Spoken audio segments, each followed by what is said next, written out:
Mình là Quang, đang là nhân viên tư vấn tại TESOLFOCUS. Mình làm clip này để quay lại những cái slide thuyết trình của lớp thạc sĩ ngôn ngữ Anh.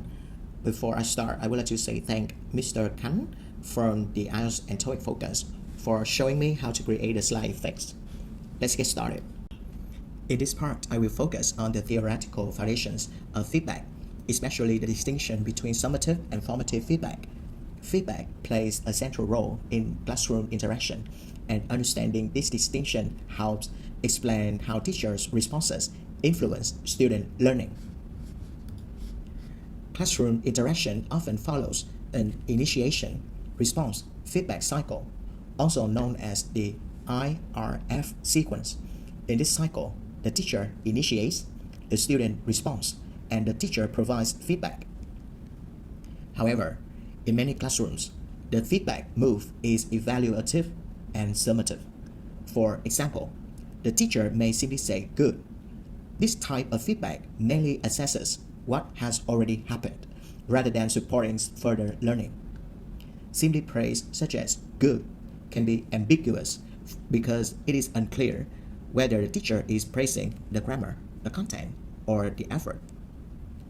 Wong and Waring in 2009 argued that very good, with falling intonation, acts as a conversation killer.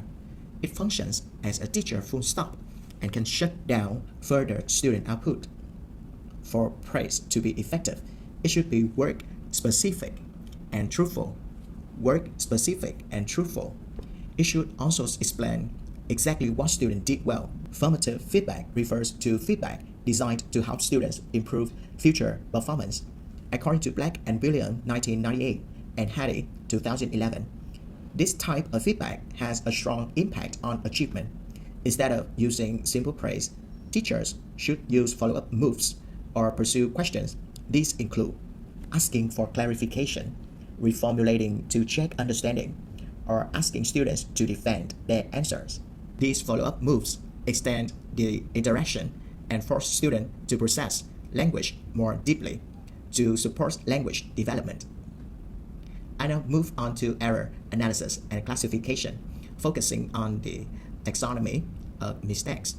Proposed by Edge in 1989, error analysis explains different types of learners' mistakes instead of treating all mistakes in the same way. Slips are mistakes that students can self-correct. Once they are pointed out, they are described as performance errors. Errors are mistakes that students cannot correct by themselves because they lack the necessary knowledge. These are competence errors, and they usually require explanation from the teacher. Attempts refer to situations where students try to express meaning but lack the linguistic resources to form the structure correctly.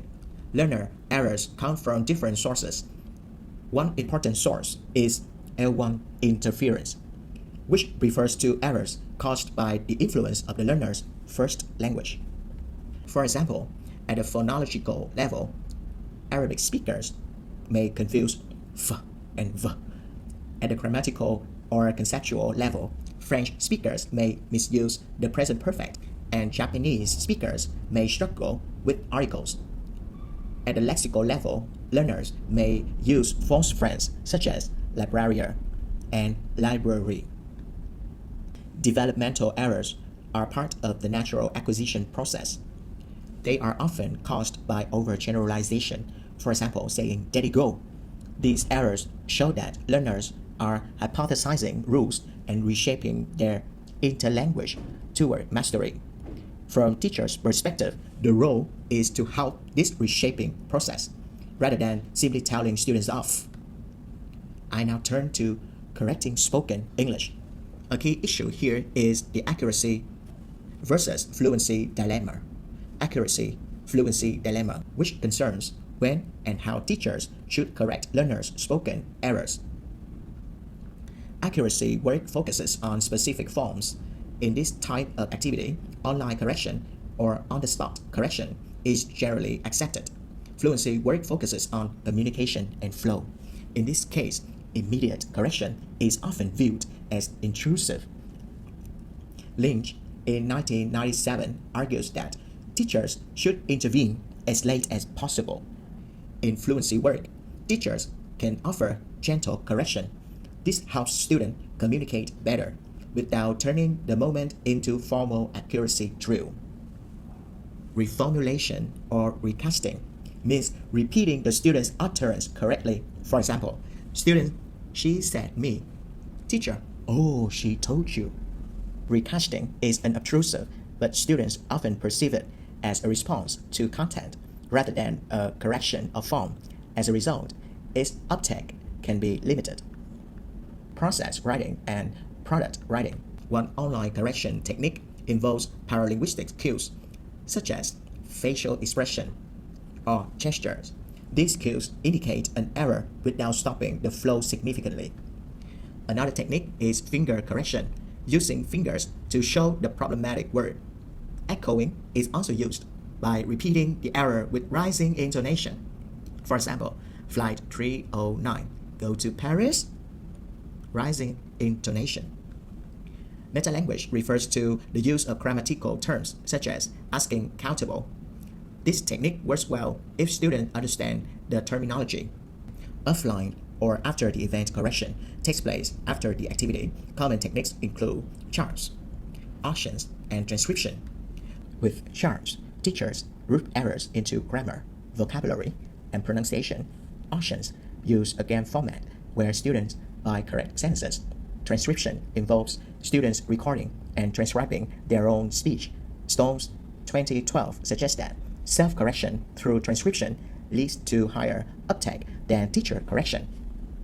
I now move on to feedback on written work, with particular attention to the contrast between process writing and product writing. In process writing, students go through drafting and editing.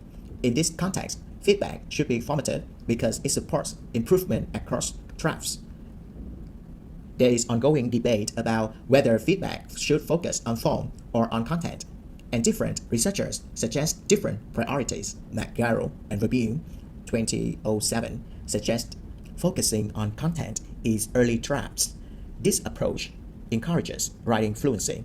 In contrast, Shin, 2008, and Shugita, 2006, note that students often prefer imperative comments on form.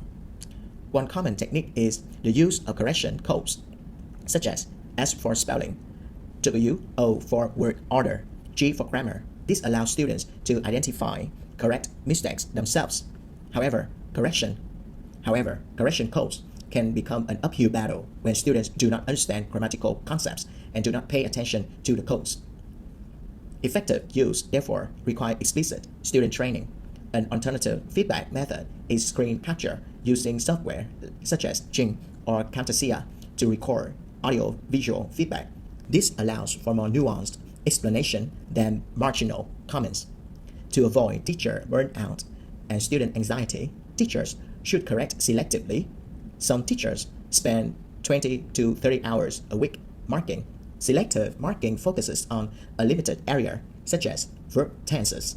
This is more effective because learners see multiple examples of one error type. I now turn to learner autonomy and peer feedback with particular attention to self-correction and peer correction. Self-correction is widely considered more powerful than teacher correction, especially in relation to long-term acquisition or uptake. Teachers can foster self-correction by using checklists. These can be based on student previous errors or criteria agreed upon by the class.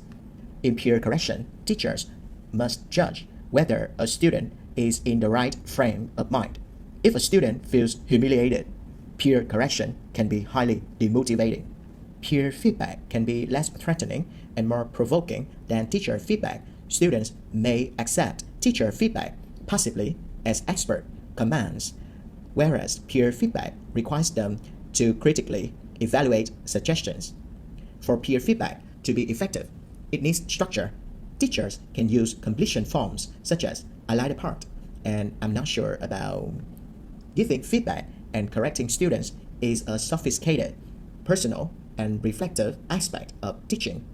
It requires a balance between supporting students' confidence and reshaping their interlanguage. Ultimately, feedback is formative and its purpose is to help students improve their future language use. Chắc sửa lại nhiều mọi người. Có nhiều cái. Ok, cảm ơn mọi người đang coi nha.